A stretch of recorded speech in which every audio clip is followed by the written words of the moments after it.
Good morning students, welcome to Shri academy online study platform for class 5th।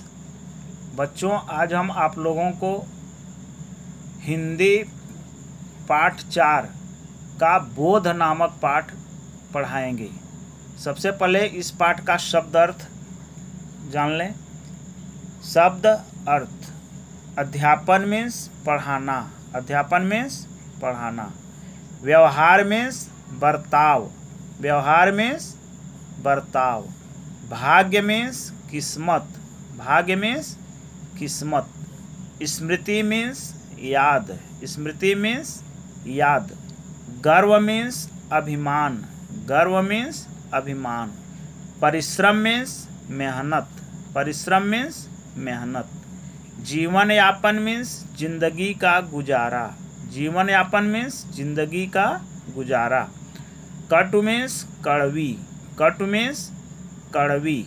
मुग्ध means मोहित, मुग्ध means मोहित। ज्वर means बुखार, ज्वर मीन्स बुखार। पाठ का नाम है बोध। इस पाठ के लेखक हैं मुंशी प्रेमचंद्र।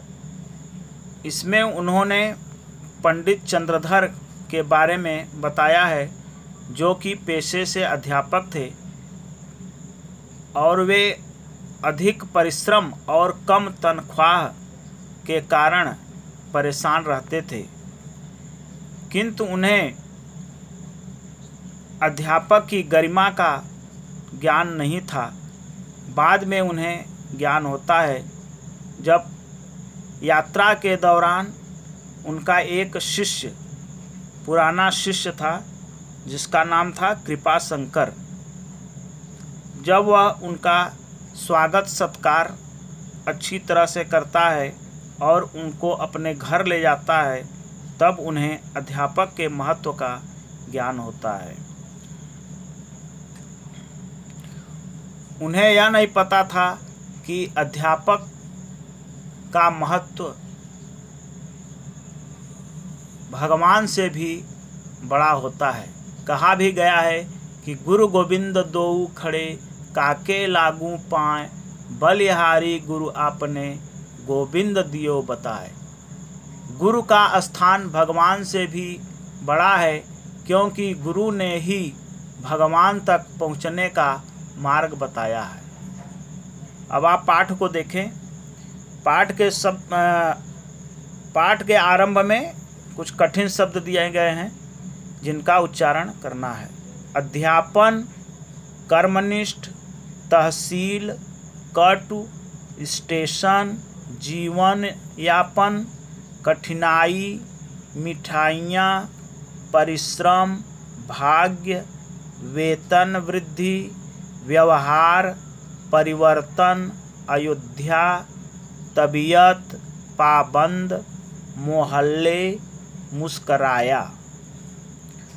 पंडित चंद्रधर एक स्कूल में अध्यापन का कार्य करते थे। वे बहुत परिश्रम से बच्चों को पढ़ाते तथा उनके शिष्य उनके व्यवहार से प्रसन्न थे, किंतु पंडित जी सदैव पछताते थे कि उन्होंने अध्यापक की नौकरी क्यों की। तनख्वाह बहुत कम थी तथा परिश्रम भी बहुत करना पड़ता था। जीवन यापन कठिनाई से हो पाता था। पंडित जी के पड़ोसी ठाकुर अतिबल सिंह थाने में हेड कांस्टेबल थे तथा दूसरे मुंशी बैजनाथ तहसील में कच्ची बही लिखा करते थे। इन दोनों को वेतन अधिक नहीं मिलता था, किंतु वे सुख चैन से जिंदगी बिता रहे थे। बच्चों के लिए मिठाइयाँ फल कचहरी से लौटते हुए लेकर आते। नौकर घर का काम करते तथा उनका घर मेज, कुर्सी, गलीचे आदि से सजा रहता। मोहल्ले में उनका रौब था। बनिए उनसे कम पैसे लेते तथा आते जाते सलाम करते। पंडित जी उनके ऐशो आराम को देखकर अपने भाग्य को कोसते। इन दोनों के बच्चों को पंडित जी को पढ़ाना भी पड़ता था। बदले में वे लोग कभी दूध और सब्जी पंडित जी के घर भेज देते थे। इन लोगों की कृपा से पंडित जी के बच्चों को दूध दही के दर्शन हो जाते थे। इस कारण इन लोगों की कटु बातों के अपमान के जहर को भी पंडित जी अमृत समझकर पी जाते। पंडित जी ने विभाग परिवर्तन के लिए प्रार्थना पत्र लिखे, अफसरों की खुशामदें भी की, किंतु कुछ लाभ न हुआ। वे बहुत ही कर्मनिष्ठ तथा समय के पाबंद थे। उनके अफसर उनसे खुश थे तथा साल में इनाम आदि भी देते रहते थे। वेतन वृद्धि के समय उनका विशेष ध्यान रखा जाता था। बस्ती के लोग उनसे संतुष्ट थे। बहुत से बच्चे उनके घर पर आकर उनसे पढ़ते तथा उनके घर का छोटा मोटा काम भी कर देते थे। पंडित जी को इससे बहुत खुशी मिलती। एक बार मुंशी बैजनाथ और ठाकुर अतिबल सिंह ने परिवार सहित अयोध्या की यात्रा करने की योजना बनाई। पंडित जी को भी सपरिवार चलने को कहा। वे लोग उनका खर्च देने को तैयार थे, अतः पंडित जी इनकार नहीं कर सके। रात को गाड़ी आने पर स्टेशन पर भगदड़ सी मच गई। मुंशी जी उतावले में आगे निकल गए। पंडित जी व ठाकुर साहब एक साथ एक डिब्बे में बैठे। जगह कम थी।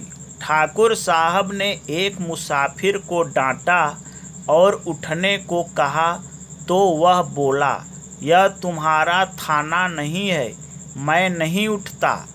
ठाकुर साहब चिल्लाए, कौन हो तुम? मुसाफिर मुस्कराया, हम वही हैं साहब जिस पर जासूसी का अपराध लगाया था आपने और 25 रुपये लेकर छोड़ा था। दूसरा मुसाफिर भी जोर से हंसा, अरे दारोगा साहब, नीचे बैठ जाइए, यहाँ कोई नहीं देखेगा, यह आपका थाना थोड़े ही है। दूसरा मुसाफिर आगे बोला, मुझसे उठने को मत कहना, बिना बात मेले में आपने मुझे डंडे खिलाए थे। उसने और भी पैर फैला दिए। पंडित जी के समझाने पर अगले स्टेशन पर वे दूसरे डिब्बे में जाने लगे। दोनों मुसाफिरों ने उनका सामान नीचे फेंक दिया तथा उन्हें एक जोर का धक्का देकर डिब्बे से निकाल दिया। गाड़ी चल पड़ी थी। वे चुपचाप दूसरे डिब्बे में चढ़ गए। मुंशी बैजनाथ का हाल और भी बुरा था। डिब्बे में पैर फैलाने तक की जगह नहीं थी। उनकी तबीयत खराब हो गई, उल्टी हुई, पेट में मरोड़ पड़ने लगे, ज्वर हो गया। वे एक स्टेशन पर उतर पड़े। पत्नी ने जल्दी जल्दी सामान उतारा पर ट्रंक गाड़ी में रह गया। गाड़ी चल दी। दारोगा जी भी उतर गए। स्टेशन मास्टर ने हैजा समझकर मुंशी जी को स्टेशन से भगा दिया। मुंशी जी को एक पेड़ के नीचे लिटा दिया गया। पास ही एक अस्पताल था जहाँ के डॉक्टर बिल्लौर के रहने वाले थे। यह सुनकर उन लोगों की जान में जान आई तथा ढाढ़स बंधा। सब लोग मुंशी जी को लेकर अस्पताल दौड़े। डॉक्टर चोखेलाल को पहचानकर मुंशी बैजनाथ बोले, क्यों जनाब, मुझे पहचानते हो? चोखेलाल, क्यों नहीं, तहसील में लगान भरने जाता हूँ तो डांट कर आप अपना हक वसूल कर लेते हैं। न दूँ तो सज़ा मिले। मेरी फीस के 10 रुपये निकालिए और दवा लेकर चलते बने। दारोगा जी 10 रुपये। चोखेलाल जी हाँ, और यदि यहाँ रुकना हो तो 10 रुपये रोज। ट्रंक में सभी पैसे रखे थे, किंतु वह तो गाड़ी में ही रह गया था। बड़ी मुश्किल से चोखेलाल से जान छुड़ाई।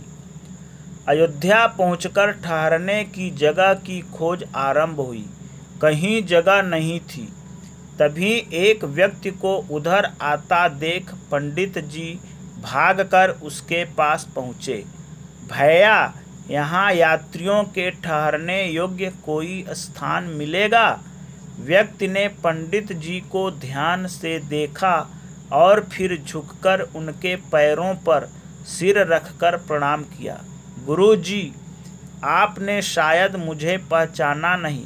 मैं हूँ कृपाशंकर, आपका पुराना शिष्य। पंडित जी की स्मृति ताजी हुई।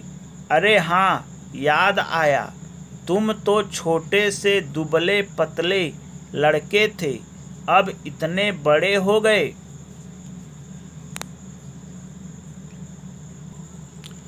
कृपाशंकर, सब आपकी कृपा है गुरुजी। मैंने यहाँ इंटर किया, अब एक सरकारी नौकरी कर रहा हूँ। आप कहीं नहीं जाएंगे गुरुजी, मेरे घर चलिए, वहाँ ठहरिए। मेरा सौभाग्य कि आप यहाँ आए। कृपाशंकर सबका सामान कुलियों से उठवाकर अपने घर ले गया। आराम से रहिए 2-4 दिन। मेरा परम सौभाग्य कि आप लोगों की सेवा का अवसर मिला। बड़ा सा साफ सुथरा घर देख सब प्रसन्न हो गए। नौकर भाग भाग कर सबके काम करता। कृपाशंकर हाथ बांधे गुरु जी की सेवा में दौड़ता। घर में तरह तरह के स्वादिष्ट व्यंजन बनने लगे। सब कृपाशंकर के प्रेम पूर्ण व्यवहार से मुग्ध हो गए। पंडित चंद्रधर को नींद नहीं आ रही थी। आँखों में आंसू भरे वे करवटें बदलते रहे। पंडित जी ने पहली बार शिक्षक के गौरव को समझा। उन्हें आज अपने शिक्षक होने पर गर्व का अनुभव हुआ। मन से हीन भावना पूर्णतया लुप्त हो गई। कृपाशंकर प्रत्येक स्थान पर स्वयं उन्हें अपने साथ लेकर प्रत्येक धाम के दर्शन कराता रहा। चलते समय उसने सबसे हाथ जोड़कर असुविधा के लिए क्षमा मांगी। स्टेशन तक सबको छोड़ने आया। गाड़ी ने सीटी दी। कृपाशंकर ने सजल नेत्रों से पंडित जी के चरण छुए, उनका आशीर्वाद मांगा तथा सबसे विदा ली। पंडित जी घर पहुँचे तो उनके स्वभाव में एक सुखद परिवर्तन आ चुका था। उनका चेहरा आत्मविश्वास, दर्प व गर्व से दमक रहा था। उनके पड़ोसी भी अब उनका आदर करने लगे थे। उन्होंने फिर कभी विभाग परिवर्तन के विषय में नहीं सोचा। इस पाठ का प्रश्न उत्तर। मौखिक प्रश्न। प्रश्न 1, पंडित चंद्रधर क्यों परेशान रहते थे? उत्तर, पंडित चंद्रधर तनख्वाह कम होने के कारण परेशान रहते थे। प्रश्न ख, उनके पड़ोसी कौन थे? उत्तर, उनके पड़ोसी अतिबल सिंह और मुंशी बैजनाथ जी थे। प्रश्न ग, पंडित जी के अफसर उनसे कैसा व्यवहार करते थे? उत्तर, पंडित जी के अफसर उनसे अच्छा व्यवहार करते थे। प्रश्न घ, क्या मुसाफिरों ने दारोगा जी तथा मुंशी जी के साथ अच्छा व्यवहार किया? उत्तर, नहीं, मुसाफिरों ने दारोगा जी तथा मुंशी जी के साथ अच्छा व्यवहार नहीं किया। प्रश्न अंग, चोखेलाल कौन था? उत्तर, चोखेलाल एक डॉक्टर थे। लिखित प्रश्न। प्रश्न 1, पंडित जी के विद्यार्थी उनसे कैसा व्यवहार करते थे?